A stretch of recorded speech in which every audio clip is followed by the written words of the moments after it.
Hey guys, first of all, welcome. I'm Tyson. I'm a registered nurse, wound care nerd, and a firm believer that healthcare does not stop at the bedside.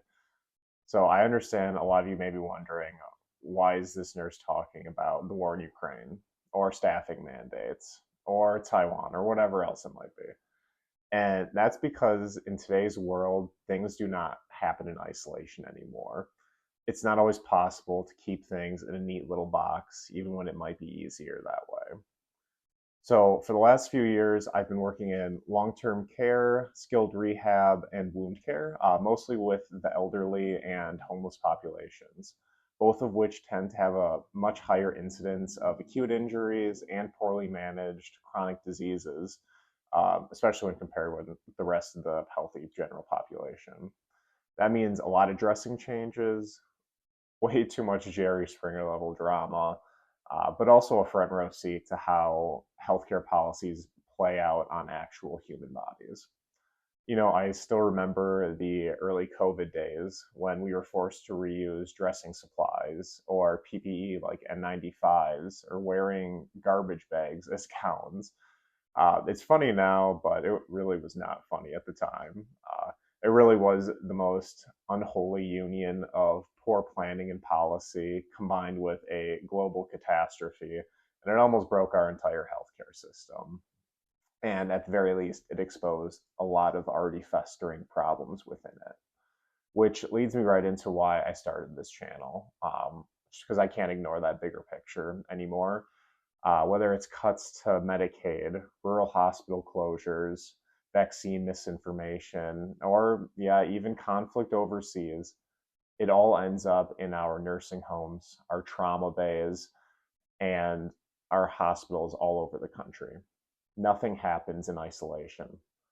This isn't especially important at this moment in time, as if you pay any attention to the domestic politics in the United States, there's a lot of talk about trying to make significant cuts to Medicaid, and that would cause a lot of harm to a lot of actual people. I may not be a policy wonk or a think tank foreign policy analyst, but I know what a collapsed system looks like because I've worked in one. When a war breaks out in Ukraine or Taiwan, it affects things like the medical supply chain for our MRI machines or ventilators that keep those running, or critical medications that come either as a chemical ingredient or a finished medication from places like China or India. Those shipping lines would not be there if there was a war going on over Taiwan by chance. It would just be gone. Or when you look at refugee health access, after Russia invaded Ukraine in 2022, several million people fled to neighboring countries like Poland, Romania, and Germany, which puts a massive strain on those healthcare systems as well, not even counting the physical and mental trauma that refugees bring with them.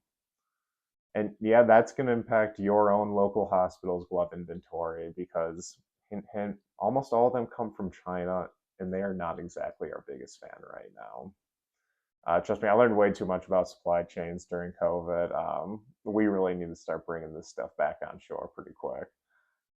So, what can you expect to get on this channel? Real talk about nursing and wound care. We're going to decode some health policy, what laws actually mean at the bedside, from staffing ratios to USAID cuts. We're going to talk about foreign policy through a healthcare lens. Not any fear mongering, just facts and its impacts on real people. I promise to keep it grounded, honest, and only a little bit spicy. So, if you're a nurse, a patient, or just someone who wants to understand how systems affect care at home and around the globe, hit subscribe, drop a comment below, tell me what you've seen or what you would like to see covered. Let's talk care, policy, and global health. Thanks for being here.